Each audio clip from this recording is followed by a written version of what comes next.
Welcome back to the Arkan's Hearth. My name is Michael Jason Paul Chandler. That's right, I added the fourth name this time. And I am your host this wonderful evening.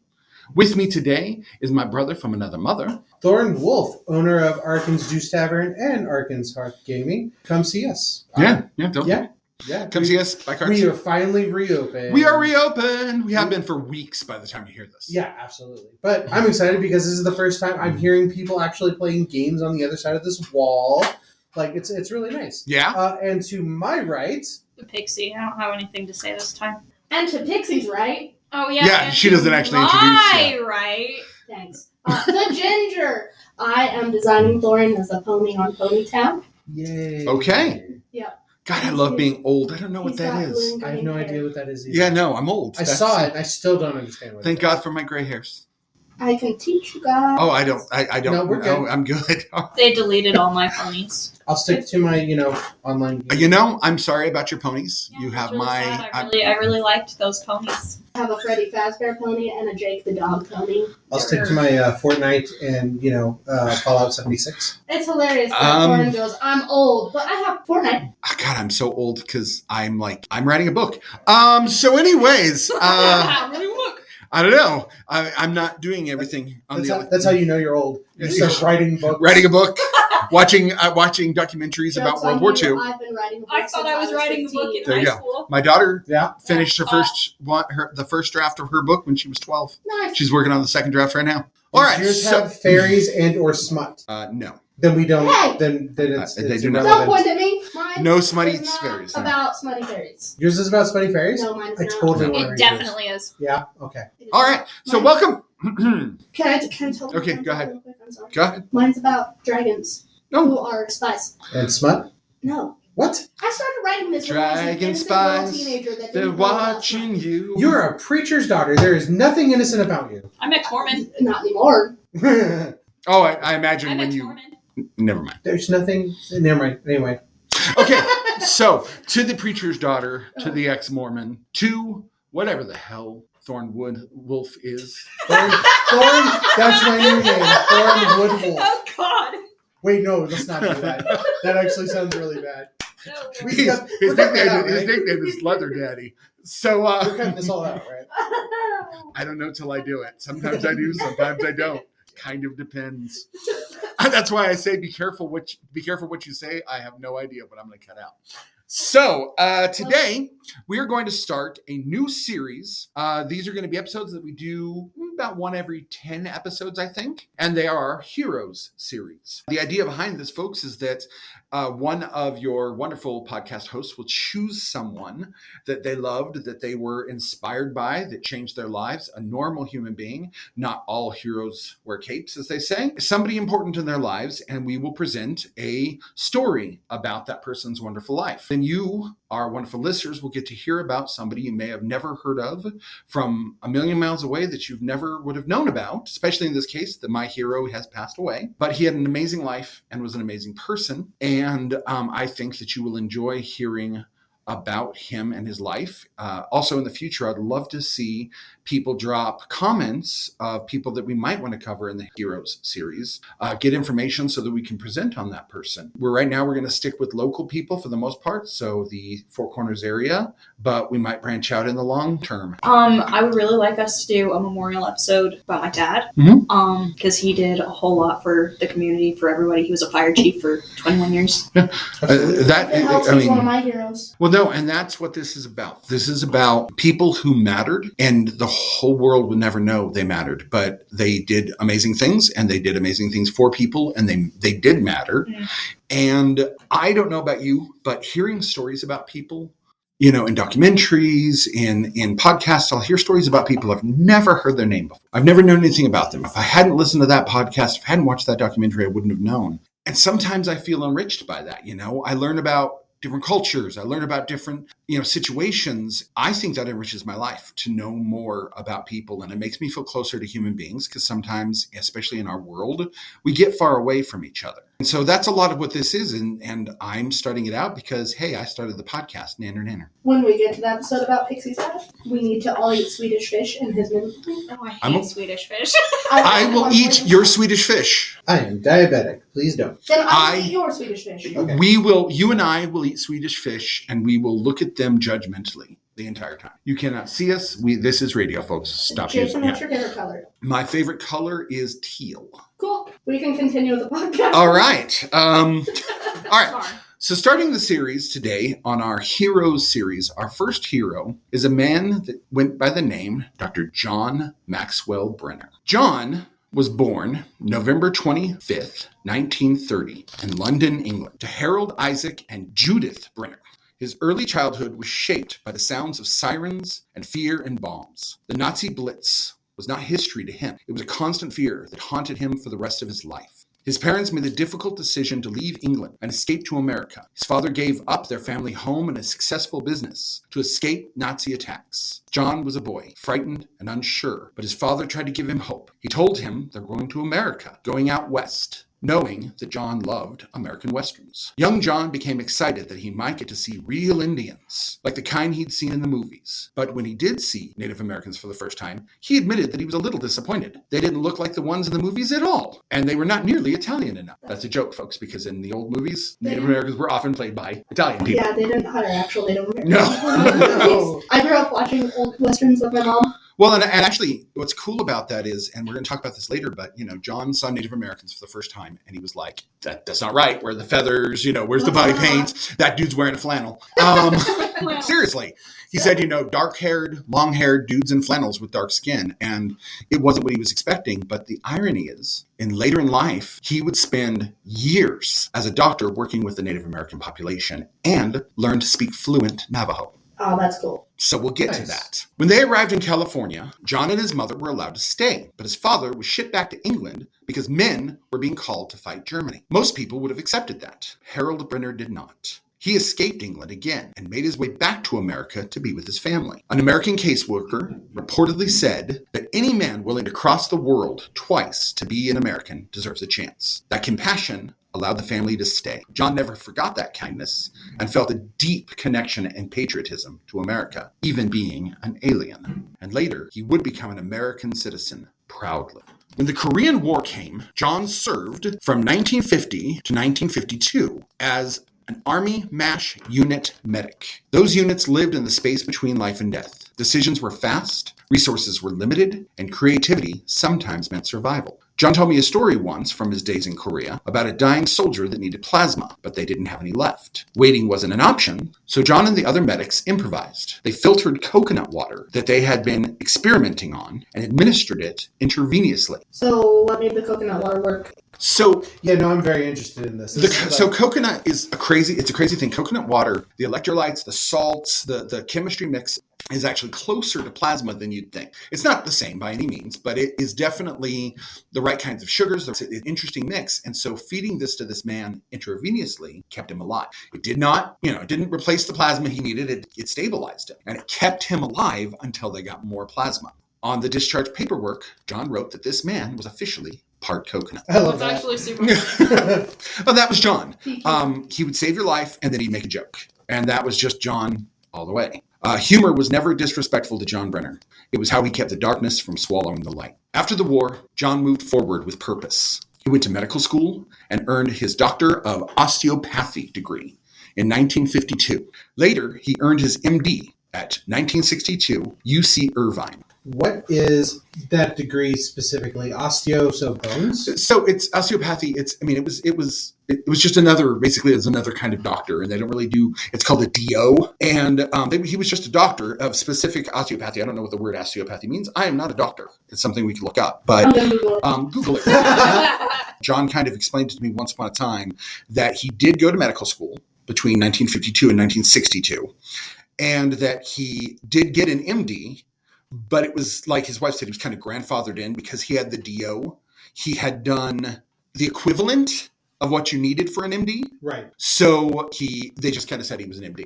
Google says that it is a branch of medical practice, medical disorders through the manipulation and massage of the bones, joints, and muscles. Well, there you go. Massage therapy. Well, I think it was a little more than that because they did say, okay, well, let's have an MD. But he did go to medical school. So John opened a private practice in Riverside, California. By then, he was married and raising 3 children. He worked hard, but medicine for him was never about prestige. Eventually, he sold his practice, partially due to a divorce, and became the medical director for Cigna. And that would bring him into another major chapter of his life. What is Cigna? So Cigna is a medical group. They have doctors and they do insurance and they do a lot of, they're still around. Cigna is still around today. John met Shieila when he was working at Cigna. He had been divorced and so had she. He told me the story once upon a time about when he got together with Shieila and how everyone saw that he had gone from having recently been divorced, recently had a difficult time, his whole life uprooted, to suddenly he was in love. And it was the kind of love that would last because he would remain married to Shieila Brenner until his death. They were amazing together. And he once called their family the Brenner Bunch because he brought his 3 kids and she brought her 2 and they put together a family. To this day, Please tell me they had a 6th child. they did not. Oh, No, that would be good. No, but he did call them the Brenner Bunch to me at least once. And no, but I mean, his kids still call her mom to this day. He was their dad. I mean, they loved him and he adored them. John loved kids. There's a little story about him loving kids and when he met my daughter. He did meet my daughter when she was in it. Is this how you know him? John? Yeah. No, I do. We'll get into how I met John though, because how we meet. There's a reason. So, anyways. He once told me that these were some of the happiest years of his life. He adored Shieila and often said that she was the best thing that ever happened. With the warmth that he spoke of with his family, his pride and his gratitude, there was just sincerity. John also loved languages. He studied Russian in college. He picked up Korean in the war. He learned Japanese and Chinese along the way. He used to speak to me in Mandarin every once in a while, just for fun. But what he did in Farmington, I would say was one of the most important languages he ever learned because he learned Navajo, and not just to dabble, he became fluent. His accent was a little funny, but he spoke fluent Navajo, and I got to see him do this. His Navajo patients loved him for it. His Navajo nurses helped to teach him, writing phonetic notes and keeping them in his lab coat pockets. For anyone not from around here, Navajo is not an easy language, at least for me to learn. Yeah, it's really difficult.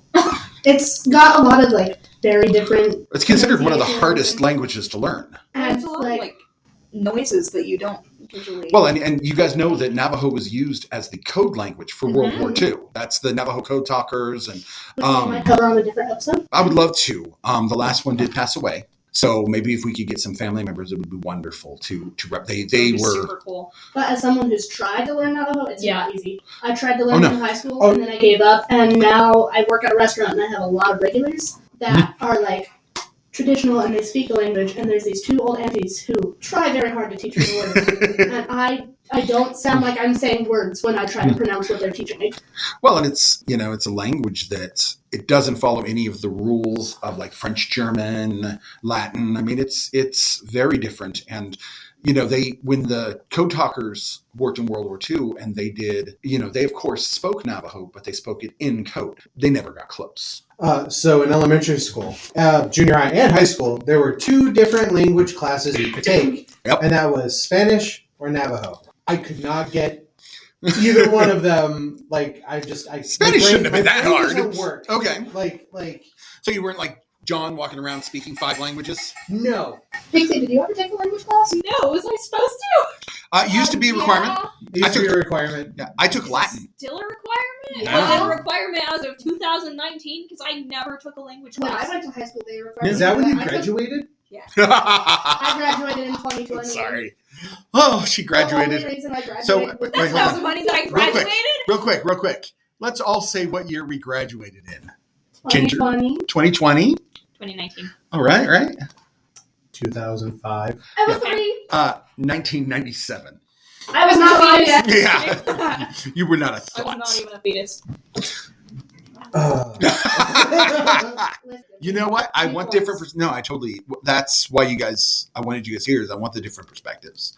I want the perspectives of people much younger, older. Having multiple generations in this room, I think, matters when we're having these conversations. Because, asking, do we still do language classes? And the funny thing is you said there was only Spanish and Navajo. When I was in school, there was Spanish, Navajo, French, or Latin. What? Uh-huh. Latin?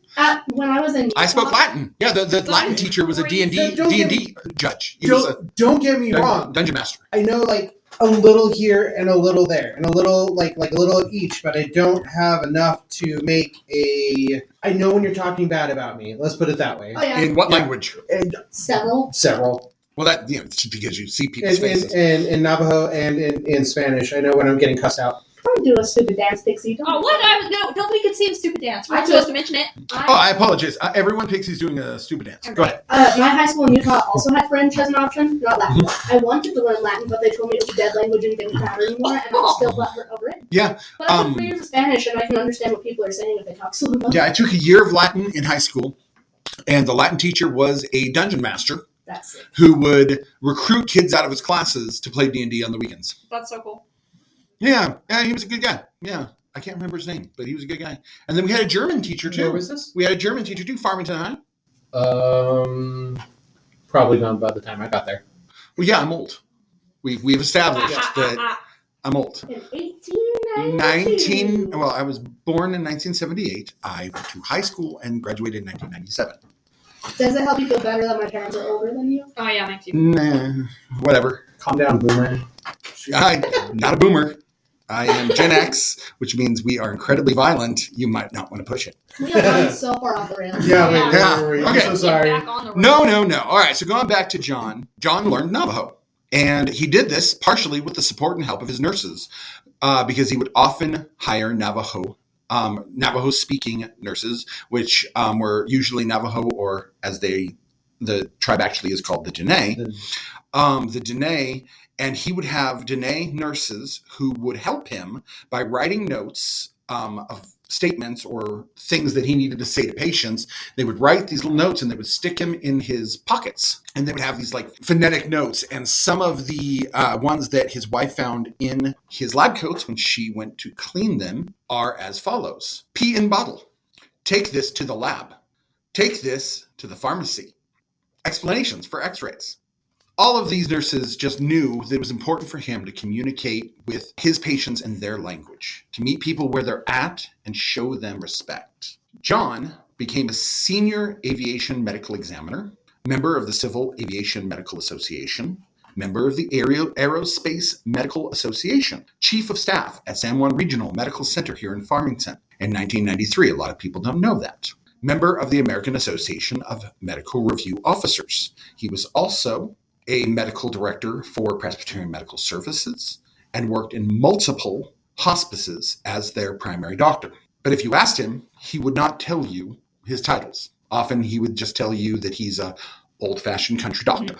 He would tell you stories and jokes. Always jokes. Now we're to where I met him. Okay. Wolf. So hospice is where I met John. Later in life, John became a hospice got physician. better. But I wasn't. I was. Yeah, I'll clarify. So later in life, John became a hospice physician. That's where our paths crossed. He was the doctor, and I was the social worker. The first thing he ever said to me was, "No, this one's too tall. Fire him. I want a shorter one and make him ugly." That is how I met John. If you were there at the time, it was hilarious.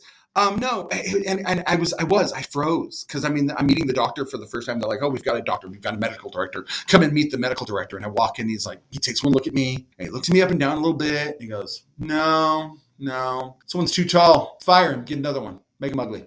Was he shorter than you? Oh, John was very short. That's hilarious. John was my short Jewish doctor. He was, I don't know what he was. So He was World War II. 5-something. So you skipped over the part where he was Jewish. He was British Jewish, but Right. Yeah, but I mean, so World War II was like, I can't go back. well, there's a reason why they left. No, Yeah, absolutely. they were a Jewish family in Okay. England during Yeah. World War II, right at the beginning during the Blitz. They left. So that was John. And, at first I didn't know what to do. I didn't know to be offended or what. And then he just laughed. That was hello for John, is to tell you a joke or to make fun of you. At that very moment, we became friends. Hospice can be heavy. You're always on the edge of life and death. You're visiting people who are close to passing away. You're doing counseling with their families. But John just brought light into those spaces. Hospice, you have to have a certain brain set, because I used to work for Apria Healthcare, or I guess I shouldn't say that. You can say Apria, it's a real place. Well, yeah, I understand, but I did I don't know, I don't want to get sued. They're not going to sue us because you worked for them. No, that would have to be untrue for them to sue us. I worked for healthcare delivering, and it's a whole different world. You've got to Gallows humor. Yeah, absolutely. It's called gallows humor. And I will actually tell you 2 jokes that John used to use. He would say, hospice puts meat on the table. Hey, what can I tell you? They're dying to get in. Such a dad joke. Oh my God. Oh, My dad would say, that's John. every time we'd pass a cemetery, my dad would go, people are dying to go there. That's so stupid. But you have to understand. That's our road. He would say stuff like that when we were on our way to the house of somebody who just died. And it sounds like that would be in bad taste. But it wasn't. If you were there at the hospice, time. actually have a really good sense of humor. They have to. You have to. You have to. And John, that was just John. And he would say stuff like that, and he would be so solemn. And then one thing he would do also is he would cry. He would sit with those families and he would cry. And he would say, and there was a nurse at one point said, the doctor shouldn't cry. And he said, I'm a human being. That person mattered to me. I was his doctor. And I knew he was going to die, but that doesn't make it easy. So he might crack wise about meat on the table. And then we would get to the home, and he would speak in their language, and he would hold their hands, and he would respect their traditions, and he would cry with them. That was John. John was raised Jewish, though he was not practicing. When I once asked him what it was like to be Jewish, I was young. I asked him what it was like to grow up Jewish. He put his hand on my shoulder and said, well, Jason, roses are reddish, violets are bluish. If it wasn't for Christmas, we'd all be Jewish. So we need to have an episode where we're just doing nothing but dad jokes. But then he would just grin. And we did talk seriously about World War II, about his experiences going through the Blitz, and his, that he still had nightmares, and that if somebody played a recording of the old air raid alarms, which you hear them in movies, or he said one time somebody had it programmed into their phone. Or if you're on as a Signal 99 concert. Well, no. Yeah. No, somebody had it as their phone tone, their ringtone on their phone, and he went into a panic attack. There were just some things, and the man had seen some stuff. And I remember we talked about that, and there were some things about Korean War he never did explain to me. There was a reason why he couldn't sit at a table. He had to sit at a booth. He had to sit in a corner. He had to have something behind him. And he said, and I said, hey, doc, are you okay? And he's like, I'm fine as long as I get to sit where I want to sit. And I said, okay. And I said, what happened? And he said, I might tell you someday, or I might take it to my grave. We'll see. And we did. Because I have no idea. And he passed away years ago. But we talked about serious things. We talked about anti-Semitism, which he just said, silly, because to John, people were people. Jewish people were human. Chinese people were human. It didn't matter. That's why he wasn't practicing. It wasn't that he didn't love the Jewish faith and he didn't love the Hebrew people, but he was a doctor, and everybody's a patient, and it doesn't matter. We're all humans. We're the same race, and anybody who says otherwise is silly. That would be something he'd say. One time I had a bad day, and John walked up to me and offered to teach me how to curse in Russian. I said, yeah, teach me how to curse in Russian. He said, why? Who speaks Russian? And he walked away. It was only later I found out he speaks Russian fluently, and he was messing with me. So did you ever learn cursive? No, he never taught me, because that was the joke. Never teaching me. It would have been funny if you learned, though. I don't know, man. I think he was just messing with me. And if you knew John was always messing with you. But he loved you. That's the other thing, is you just knew that he loved you. He loved everybody. One night, I accidentally put my hand through a light fixture. I reached up, it was in the dark, and I put my hand through a big piece of glass and cut my finger. And I called him, mostly so he could, laugh at me and make fun of me. But he didn't. Instead, he met me at the clinic late at night. He was 82 years old. It was late at night. It was probably 9, 10 o'clock. He got up, met me at the clinic, and stitched me up himself. I can show you guys all the scar later if you want. He was a doctor in his bones, and he loved being a doctor. He once told me a story about going to Las Vegas, and he and another doctor who is best friend, and they'd gone together with their wives, and every time they asked for anything, every time they, hey, look, can we have a drink, miss? Trust me, I'm a doctor. Hey, let's all get some food. Hey, trust me, I'm a doctor. Let's play some blackjack. Trust me, I'm a doctor. They did this for the whole weekend, and it became a running joke, and, it shared a laugh, but it was also a reminder, if you knew him, he was playing, and it was funny, but he really was. Everywhere he went, every walk, he was making jokes, but if one of those people had broken a glass and cut their finger, John would have stitched it right there in front of him. He would have done it if you wanted him to. He'd have taken you to the hospital. He'd have talked to your doctor for you. That's just who he was. And then occasionally he would say, hey, Jason, let's get some lunch. And I'd say, no, Doc, we have an appointment. We got to get somewhere. He'd go, hey, trust me, I'm a doctor. Last time I saw John, he was living in Bayfield, Colorado. He had cancer, and so we knew he was kind of going down. I brought my infant daughter to meet him. He was sick, slowed down a little bit. Time was definitely catching up with him. He looked at my daughter, and he put a hand on me. He was holding my daughter in the other hand. He put a hand on me, and he said, you did good, kid. You did well. And then he said, good thing she looks like her mother. Because he was still John, and he had to get one more in. Sometimes I imagine what he'd say now. She's 13 and she's taller than he was, and he'd probably tell me to get a shorter one and to make sure the new one was ugly. I know the truth, though. He would have adored her. He would have given her candy and donuts, even though a type 1 diabetic probably shouldn't have those on him at all times. But trust me, I'm a doctor. He always had sweets and he always had donuts, and he believed that life was meant to be enjoyed. He was a type 1? He was a type 1 diabetic, but don't worry, he was a doctor. Literally to the point where I would watch him eat 3 donuts, then do a blood test, look at it, say, I better do some insulin, pull out an insulin bottle, get the exact amount he needed to balance himself after eating 3 donuts, and inject himself right there, and then have another donut. Because he was Doc, and what were you going to do? Tell the doctor he can't do it? He would just say, trust me, I'm a doctor. That's so funny. You've just got to understand that that's who he was. Life was meant to be enjoyed. He never grew up. Sorry, the reason that made me pause is because my boyfriend is type 1 diabetic. So I was like, what? And the first thing John would tell him is, don't do what I do. You'll die. Yeah. He would. He'd be like, hey, I'm going to do this, but you're not a doctor. Don't do what I do. You'll die. John once told me that his kids were the best kids in the world, and that Shieila was the best thing that ever happened to him. His wife once told me he was the only doctor she'd ever met that didn't know how to make money. And that might be the highest compliment, because John didn't practice his medicine for wealth. He practiced it for people, for connection, for purpose, for care. John Brenner saved countless lives, not loudly, not for recognition, not for reward. He did it with honor. He did it with humanity. He did it as an American, which he loved being. He had humility, and he was funny. I put on the script for this episode, I guess some heroes wore white coats with notes in Navajo in their pockets. That was the kind of hero he was. And I was honored and truly honored to know him. So that's my first hero. John passed away at 84 years old, still telling jokes with his big, fluffy dogs. Oh man, they always had these Newfoundland. Oh my God, they had the Newfs. I love how that got us all talking. Yeah, that got everybody going. No, they had the Newfs, and they had one Great Dane called Mighty Zeus. Aww. And he was cute. He drooled over everything, but I believe it. They always had dogs. It was funny. One time we were just hanging out, and there was one of the nurses there, and the nurse opened up a can of tuna, or not tuna, it was actually salmon, a can of salmon. And Doc looked at him and said, I feed that to my dogs. The guy looked at him and went, then your dogs eat better than I do. And he goes, yeah, probably. Last night my dogs got a mozzarella stick. Well, I'm not saying other people don't do it. No, actually, I took care of John's dogs when he was out of town, or we would go places.